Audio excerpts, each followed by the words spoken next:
Friends, जो सपना कभी इंडिया के लिए नामुमकिन लगता था, वो अब फाइनली सच हो रहा है।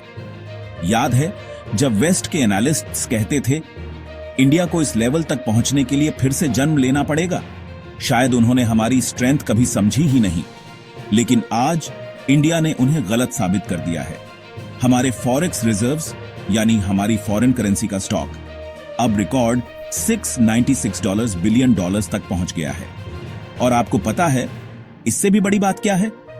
इंडिया एक बार फिर गोल्डन बर्ड बनने की राह पर है।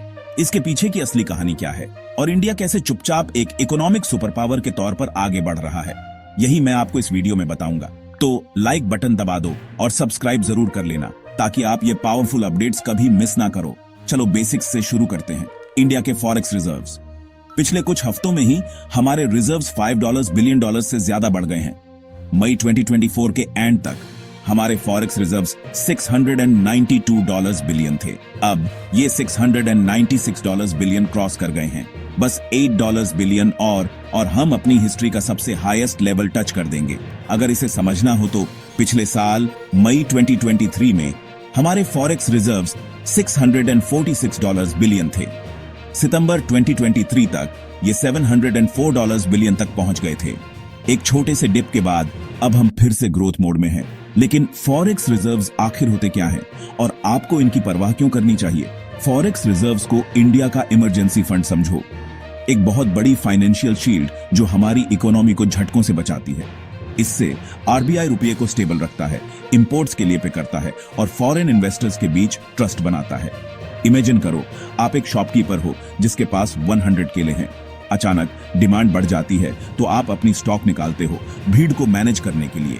ठीक ऐसे ही आरबीआई इंडिया के लिए डॉलर्स और फॉरेन करेंसीज को मैनेज करता है। अब रुपये की बात करते हैं। पिछले कुछ महीनों में रुपया डॉलर के मुकाबले कमजोर हुआ है, लेकिन अगर आरबीआई ने हमारे फॉरेक्स रिजर्व्स का यूज नहीं किया होता तो चीजें और भी खराब हो सकती थी। जब भी जरूरत पड़ती है आरबीआई मार्केट में डॉलर्स बेचता है, जिससे रुपया क्रैश होने से बचता है। शॉर्ट में फॉरेक्स रिजर्व्स मुश्किल समय में हमारे रुपये की शील्ड हैं। लेकिन अब ये रही वो हेडलाइन जो सबको एक्साइट कर रही है। कोलार गोल्ड फील्ड्स या केजीएफ फिर से खुलने वाली है। कर्नाटक में लोकेटेड केजीएफ कभी इंडिया की सबसे बड़ी गोल्ड माइन थी। 1880 और 2001 के बीच इन माइनस से 900 टन सोना निकला था। इसमें से ज्यादातर ब्रिटिश रूल के दौरान ले जाया गया था। 2001 में आउटडेटेड टेक और हाई कॉस्ट्स की वजह से माइनिंग बंद हो गई थी। लेकिन अब मॉडर्न मशीन्स के साथ एक्सपर्ट्स कहते हैं कि हम केजीएफ से हर साल लगभग 750 किलो सोना निकाल सकते हैं। इसका हमारे लिए क्या मतलब है? गोल्ड इंपोर्ट करने की कम जरूरत, फॉरेन करेंसी में ज्यादा सेविंग्स और हमारी इकोनॉमी को एक बड़ा बूस्ट।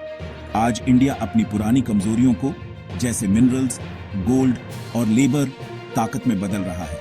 हम अब सिर्फ एक डेवलपिंग नेशन नहीं है, हम एक इकोनॉमिक वॉरियर बन रहे हैं। बढ़ते इन्वेस्टर ट्रस्ट, बूमिंग मैन्युफैक्चरिंग और सर्जिंग एक्सपोर्ट्स के साथ। तो चाहे फॉरेक्स रिजर्व्स हों या केजीएफ का रिवाइवल, इंडिया फाइनली खुद पर विश्वास करना शुरू कर रहा है। और जब कोई नेशन खुद पर विश्वास करता है तो दुनिया के पास भी विश्वास करने के अलावा कोई चॉइस नहीं होती। बहुत जल्द इंडिया का नाम दुनिया की टॉप इकोनॉमीज में गूंजेगा और एक बार फिर हम गोल्डन बर्ड का अपना टाइटल वापस पा लेंगे। लेकिन इस बार ये टेक्नोलॉजी, इकोनॉमी और सेल्फ रिलायंस की वजह से होगा। मुझे नीचे कमेंट्स में बताओ, क्या आपको लगता है कि केजीएफ को फिर से खोलना इंडिया के लिए एक गेम चेंजर है? अगर आपको वीडियो पसंद आया तो लाइक करो, सब्सक्राइब करो और ऐसे ही और इंस्पायरिंग स्टोरीज के लिए वो बेल दबा दो।